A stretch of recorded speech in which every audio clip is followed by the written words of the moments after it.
the Western Cape Premier Alan Winde says the province should move to level 3 lockdown to boost the economy.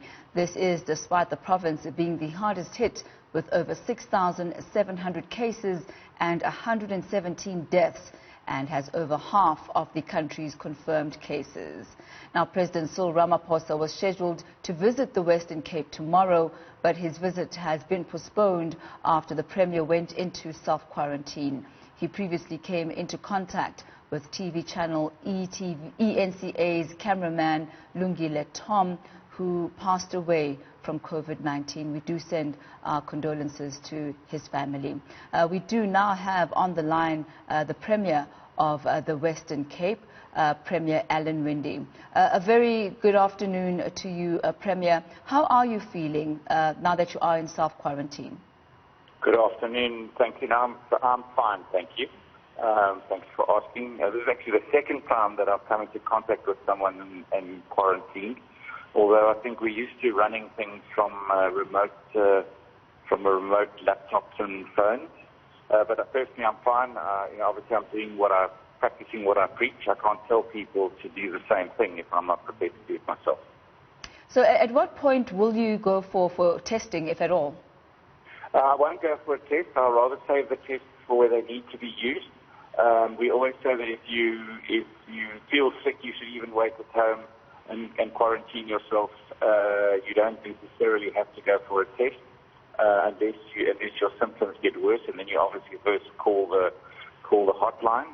Obviously, I did screening yesterday, and the screening yesterday said to me that in actual fact I was being classed as a casual contact, but I think the right thing to do, bearing in mind that in that press conference we were probably Lungile was probably and I were together in the same venue for at least 2 hours. So it probably is the right thing, although I don't have any symptoms. I've got another 7 days to go, and it wouldn't really be right if I was infecting anybody else.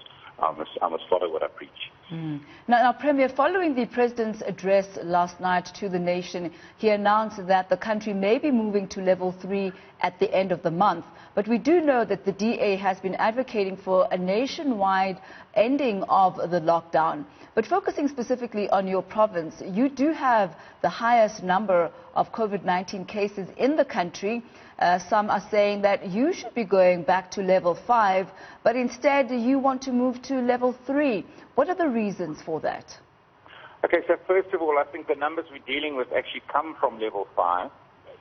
We've shown over the last few weeks that in level 5, where our infections happen, they happen in any place where you have congregation. So it's in a police station, in a clinic, or in a retail outlet where people congregate. And we've shown that, number one, that's where those infections happen. We know we go in, zoom in, test. We've been pushing that from day one.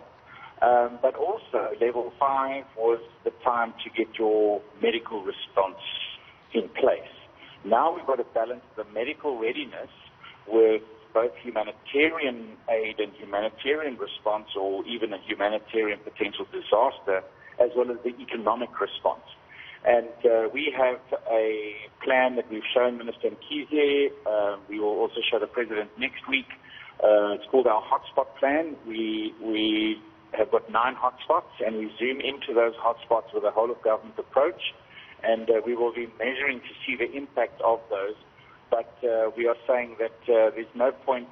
We've also got parts of our province where 14 days later have even got 0 cases. We've got most of our municipalities under 50, and many of them under 10 and 20 cases, and they have been like that for weeks. So we definitely can open up the economy far more.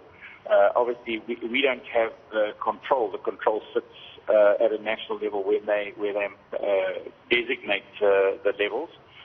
We believe that the whole region must go to level 3, and what we will do is focus in on our hotspots, continue to work with our hotspots to slow the virus, but we also know that we're doing that just making sure that the virus is on the trajectory that was our scenario, that we measured our beds against, that we measured our response against. Obviously, if it goes higher, then we have to take other drastic actions, but everything seems to be on track. We still replicate or duplicate, doubling our cases every 8 days. which is what has been projected. And, of course, that's a scary number on its own. But you also have to, you can't remain in lockdown.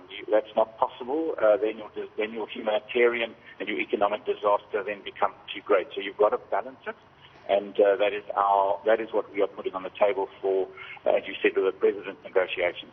Some would argue, Premier, that you are putting economics and putting finances and the reopening of industry and the reopening of businesses over and above flattening the curve and the welfare of the people in the Western Cape. What would be your response to that? No, I absolutely disagree with that. It is about creating the balance. I mean, the whole reason that you do almost kill off your economy in a level 5 lockdown is to get your health response ready. That's exactly what we were doing. And now it's about finding that balance so that you can continue in the new normal, because obviously that's also the prerequisite. Any business that does open up has to make sure that they're following the rules. They've got to make sure that they don't become that center of viral explosion. And I think that's what we learned during lockdown level 5, was when we traced and tracked and went and found every single one of those positive cases in that specific factory or in that specific retail outlet or that police station, we make sure we manage it, and then we bring back newer protocols. We're learning all the time. How do we make sure that we're not spreading the virus and not spreading it beyond what our projections are? That's the most important thing. We're not going to stop the virus. It's not possible. And even if you did island yourself and stop it down to 0, the problem is that when everything else opens up in 6 months or a year or 2 years, you'll just go back to the same course. So we need to slow it and manage it, but we've got to also create the balance.